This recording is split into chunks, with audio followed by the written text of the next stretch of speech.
This is a once-in-a-lifetime chance to see a rock cutting before it all weathers out to a brown and all the minerals gone, all the good ones. So it's a fresh cut due to the building of the new M1 and the upgrades to the M1. And it's only been a year or so, and you can see there's already a lot of browning starting to happen. It looks like a white homogeneous mass from the road, but that's just because the brightness of the sun just overpowers your eyes and just looks white. On close inspection, you can see probably the best Neranleigh Fernvale beds you'll see, unless there's a new fresh cut somewhere else. So try finding a better picture of greywacke on the internet. You can clearly see the feldspar crystals here on close up, and I can't see anything that's that good.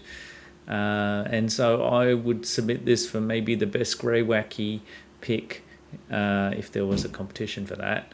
You can see the subangular poorly sorted grains are also there. And so, soon the feldspars will be gone and there'll be a brown layer covering everything. And it's a lot harder to tell that from basalt after that. Also, one of the best picks I've seen of siltstone interbedding with greywacke. Look at that. All right, it's not long before this will be covered in a homogeneous brown weathered layer, so you won't be able to see it. All right. Also notice, you can really see the clear tilting. This one's like at 45 degrees or so. Okay, and there's plenty of clear samples of poorly sorted sedimentary rock. Everything's nicely fresh and cut, and there's little pieces all over the place on the path. And there's also finer sedimentary rocks here. So it's got everything there. It's got the good mess that Neranleigh Fernvale beds are.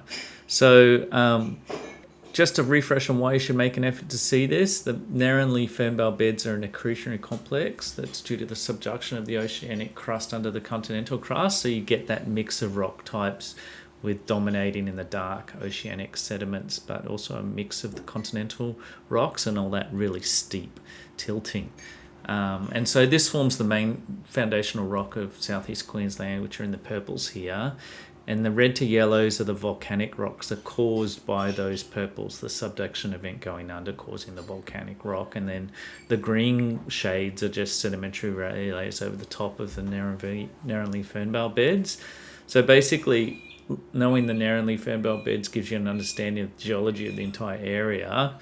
And there's no better example at the moment of this than this one here, because it's a fresh cut. So time's ticking before it's hidden in brown. So hurry up and go check it out.